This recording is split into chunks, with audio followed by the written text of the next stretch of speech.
ओम नमः शिवाय।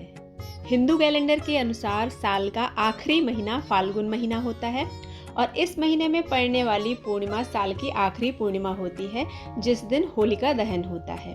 होली की पौराणिक कथाएं 4 घटनाओं से जुड़ी हुई हैं।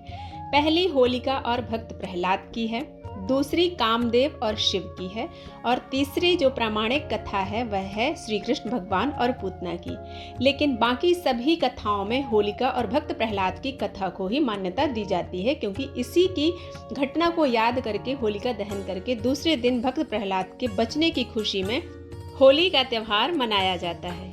ऋषि कश्यप और दिति के 2 बलशाली पुत्र हिरण्याक्ष और हिरण्यकश्यप थे और 2 पुत्रियां सिंहिका और होलिका थी। हिरण्याक्ष ने धरती को जल में डुबो दिया था, तो भगवान विष्णु ने वराह अवतार लेकर हिरण्याक्ष का वध किया था। सिंहिका को हनुमान जी ने लंका जाते वक्त रास्ते में मार दिया था। अब बचे हिरण्यकश्यप और होलिका। इन्हीं की यह कथा है। एक समय की बात है, त्रैलोक्य पर विजय प्राप्त करने के लिए हिरण्यकश्यप ब्रह्मा की तपस्या में लीन थे। असुर राज हिरण्यकश्यप की तपस्या से प्रसन्न होकर ब्रह्मा जी ने उसे वर मांगने को कहा, तो उसने कहा कि अमरता का वरदान चाहिए। ब्रह्मा जी ने कहा कि यह असंभव है, यह संभव नहीं है, और कुछ चाहो तो मांग सकते हो। तो उसने कहा कि आपके बनाए किसी प्राणी, मनुष्य, पशु, देवता, दैत्य, नागादि किसी से भी मेरी मृत्यु ना हो, मैं समस्त प्राणियों पर राज्य कर सकूं। मुझे कोई न दिन में मार सके न रात में, न घर के अंदर मार सके न बाहर, यह भी कि कोई न किसी अस्त्र के प्रहार से और न किसी शस्त्र के प्रहार से मार सके, न भूमि पर, न आकाश में, न पाताल में, न स्वर्ग में। ब्रह्मा जी तथास्तु कहकर उसे वर प्रदान करके अंतर्ध्यान हो गए। हिरण्यकश्यप जब तपस्या में लीन था, तब उसी दौरान देवों ने असुरों पर आक्रमण कर उन्हें परास्त कर दिया था और देवराज इंद्र हिरण्यकश्यप की गर्भिणी पत्नी कयाधु को बंदी बनाकर ले गए थे। परंतु बीच रास्ते में ही उनकी मुलाकात देवर्षि नारद से हुई। नारद जी ने इंद्र को उपदेश दिया कि आप ये पाप कर रहे हैं।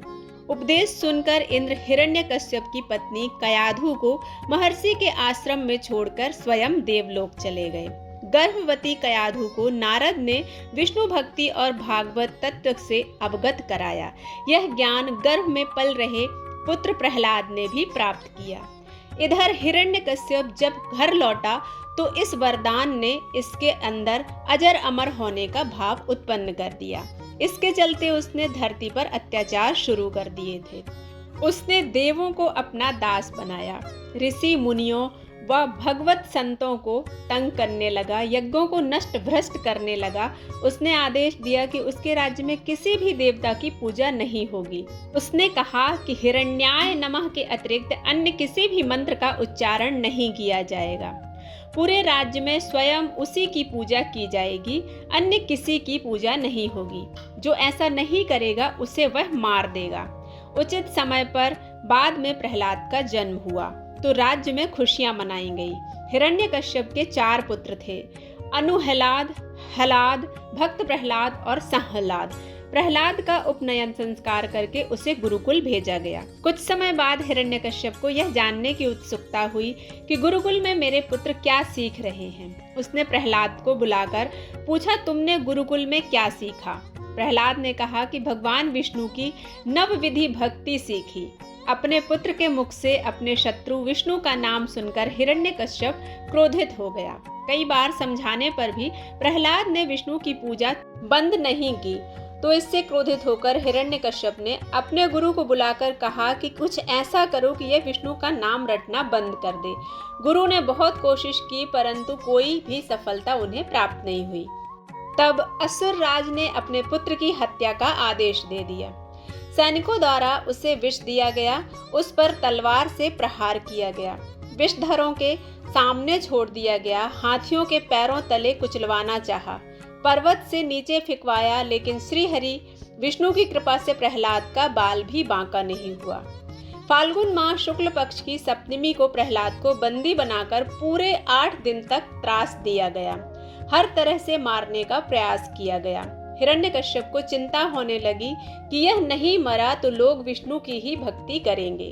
उसकी चिंता को देखकर उसकी बहन होलिका ने कहा कि आप चिंता ना करें भैया, मुझे ब्रह्मा से वरदान प्राप्त है कि मैं किसी भी प्रकार से अग्नि में जलकर नहीं मर सकती हूँ। अग्नि में तो सभी भस्म हो ही जाते हैं। तब हिरण्यकश्यप ने अपनी बहन होलिका से कहा कि तुम प्रहलाद को अपनी गोद में लेकर अग्नि में बैठ जाओ, जिससे वह जलकर भस्म हो जाएगा। होलिका को वरदान था कि उसे अग्नि तब तक कभी हानि नहीं पहुंचाएगी जब तक कि वह किसी सद्वृत्ति वाले मानव का अहित करने की नहीं सोचती। होलिका यह बात भूल गई थी। वह अपने भाई की बात को मानकर अपने भतीजे प्रहलाद को गोदी में लेकर अग्नि में बैठ गई। उस दिन फाल्गुन माह की पूर्णिमा थी। सद्वृत्ति वाले प्रहलाद का अहित करने के प्रयास से होलिका तो स्वयं जलकर भस्म हो गई और प्रहलाद श्री हरि विष्णु का नाम जपते हुए अग्नि से बाहर आ गया। यह देखकर तो हिरण्यकश्यप और भी ज्यादा क्रोधित और चिंतित हो गया। इस घटना के बाद हिरण्यकश्यप ने प्रहलाद को एक खंबे से बांध दिया और फिर भरी सभा में प्रहलाद से पूछा, किसके बलबूते पर तू मेरी आज्ञा के विरुद्ध कार्य करता है?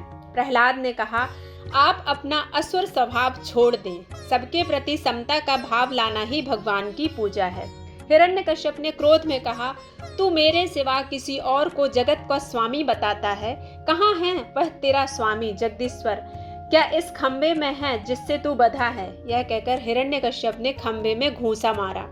तभी खंबा भयंकर आवाज करते हुए फट गया और उसमें से भयंकर डरावना रूप प्रकट हुआ, जिसका सिर सिंह का और धड़ मनुष्य का था। पीली आंखें, बड़े बड़े नाखून, विकराल चेहरा और तलवार सी लपलपाती जीभ, यही नरसिंह अवतार थे।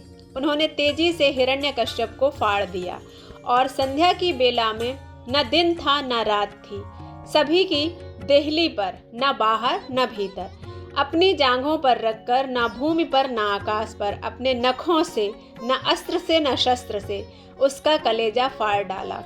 हजारों सैनिक जो प्रहार करने आए, उन्हें भगवान नरसिंह ने हजारों भुजाओं और नख रूपी शस्त्रों से खदेड़ कर मार डाला। फिर क्रोध से भरे नरसिंह भगवान सिंहासन पर जा बैठे। तब प्रहलाद ने दंडवत प्रणाम कर उनकी पूजा प्रार्थना की। प्रहलाद का राज तिलक करने के बाद नरसिंह भगवान वहां से चले गए। इसी प्रथा को याद करते हुए हम सभी होली का पर्व मनाते हैं। इस कथा से हमें शिक्षा भी मिलती है कि भगवान के नाम जाप में जो शक्ति है वह जीवन में किसी चीज से नहीं प्राप्त होती है, चाहे वह हमारा रिश्ता किसी से कितना ही मजबूत क्यों ना हो, लेकिन भगवान में जो लीन रहता है भगवान उसकी हमेशा रक्षा करते हैं। असत्य पर सत्य की जीत का प्रतीक ही होलिका दहन है। इसलिए होलिका दहन के दिन यह कथा सुनना या पढ़ना चाहिए। इससे हमें अपने इतिहास की जानकारी होती है। आशा करते हैं आप सभी को यह कथा पसंद आई होगी। अगर पसंद आती तो आप इसे लाइक करें, शेयर करें और सब्सक्राइब करना बिल्कुल ना भूलें। मिलते हैं एक नई कहानी में, तब तक के लिए ओम नमः शिवाय।